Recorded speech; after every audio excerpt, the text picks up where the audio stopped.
Madam madam কি হয়েছে আপনার স্বামী? অপু, এই দেখো আমি কত কষ্ট করে তোমার জন্য তোমার ফেভারিট লেবুর চা বানিয়ে এনেছি। এই না, খাও। না না, এখন তো খেতে পারবো না। কেন খেতে পারবে না? আমি তোমার জন্য কত কষ্ট করে ভালোবেসে বানিয়ে আনলাম। এই যে আমার চুল এখন খোলা আছে, খোলা চুল চায়ের মধ্যে পড়বে। আমার চুলের কাঁটাটা যেন কোথায় রাখলাম। তুমি অত চিন্তা করো না, আমি খুঁজে দিচ্ছি, তুমি খাও।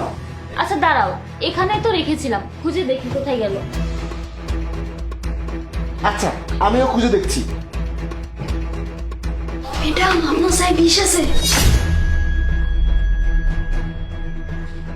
জানি না, পাচ্ছি না কেন। আরে অপু, ওসব বাদ দাও তো। তুমি বাচ্চাদের মতো জিদ করা বন্ধ করো। তোমাকে খেতে বলছি, খেয়ে নাও না, এটা ঠান্ডা হয়ে যাবে তো। আমি কত ভালোবেসে তোমার জন্য বানিয়ে আনলাম। তুমি এত রেগে কথা কেন বলছো? আচ্ছা দাও। আরে এটা তো ঠান্ডা হয়ে গেছে, তুমি জানো না ঠান্ডার চা খাওয়া যায় না। যাও আবার গরম করে নিয়ে এসো। আচ্ছা, আমি আবার গরম করে আনছি, এবার কিন্তু হ্যান্ড টু হ্যান্ড খেয়ে নিবা। আসলে যতবারই আমি মাঝে মাঝে তোমার জন্য কিছু একটু বানাই না কেন, তুমি খেতে চাও না, বাচ্চাদের মতো ঢং করো। আমি আসছি।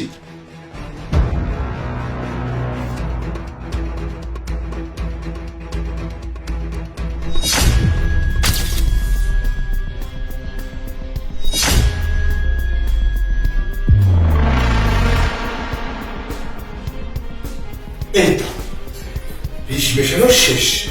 এবার উপরিটা খেলে অপু,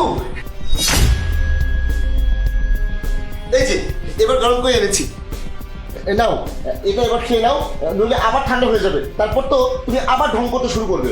না না, এটা আমি খেতে পারবো না। কেন খেতে পারবে না? তাড়াতাড়ি খেয়ে নাও। তোমাকে আমার একটা কথা বলার ছিল। কি এমন কথা যে এখনই শুনতে হবে? আগে এটা খেয়ে নাও, তারপর শুনবো। না না, আমাকে এখনই বলতে হবে, আমি সন্ধ্যা পর্যন্ত ওয়েট করতে পারবো না। না, তুমি আগে এখন এটা খাও, সব কথা সন্ধ্যায় হবে। আমার সমস্যাটা শুধু আমি বুঝেছি। আরে এটা আমার বিশাল সম্পত্তির ঝামেলা। আমি সব জানি, তুমি এখন খেয়ে নাও তো। শোনো, আমি ভাবছিলাম যে আমার এই সব সম্পত্তি আমি অনাথ আশ্রমে দান করে দেব, যেখানে আমি বড় হয়েছিলাম। আরে এইসব কি বলছো? পাগল টাগল হয়ে গেছো নাকি? আরে তুমি রেগে যাচ্ছ কেন? আমি তো ভেবেছিলাম এসব শুনলে তুমি আমাকে সাপোর্ট করবে। আরে না না, ভুলবশত মুখ থেকে বের হয়ে গেছে। আমি তো সবসময় তোমাকে সাপোর্ট করি, তুমি খুব ভালো চিন্তা ভাবনা করেছো। যাক, কমসে কম অবশেষে তুমি তো আমাকে বুঝলে। চাটা দাও খাই। না না, এটা এখন আর খাওয়ার দরকার নেই, এটা এতক্ষণে খারাপ হয়ে গেছে। তার উপরে এটা 2বার গরম করা হয়েছে, আমি আবার নতুন করে তোমার জন্য বানিয়ে আনছি। নীরব, এদিকে আয়।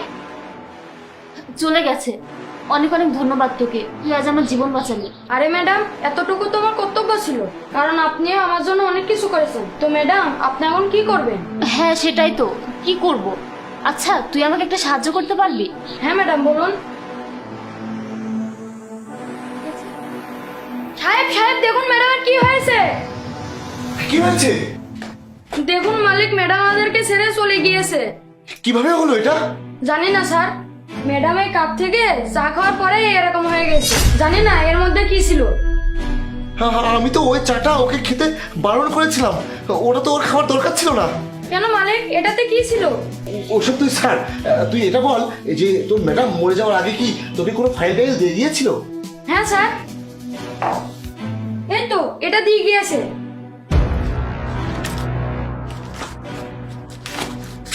আরে এখানে তো ওর সব সম্পত্তি ও অনাথ আশ্রমের নামে লিখে দিয়ে গিয়েছে। তোকে কি আর কিছু বলে গিয়েছে? হ্যাঁ স্যার, ম্যাডাম অনেক কিছু বলতেছিল। আমি এতটুকুই বুঝেছি যে উনি ওনার সম্পত্তি অনাথ আশ্রমে লিখে দিয়েছে। মরার আগে তোকে বলে গিয়েছে? তাহলে শোন, এই ফাইলের কথা যদি কেউ জানতে পারে তাহলে তোকেও কিন্তু এর সাথেই শুইয়ে দেব, কথাটা মনে থাকে যেন। না না স্যার, আমি কাউকে কিছু বলবো না। ঠিক আছে, এটা মাথায় থাকে যেন। আমি ভাবছি এর বডিটা এখন কি করা যায়। কোথায় যাচ্ছ? দাঁড়াও। আরে বেবি, তুমি বেঁচে আছো? আল্লাহর কাছে লাখ লাখ শুকরিয়া, তোমার কিছু হয়নি। এসব নাটক এখন বন্ধ করো। তোমার সব নাটক তুমি এখন থানায় গিয়ে দেখিও।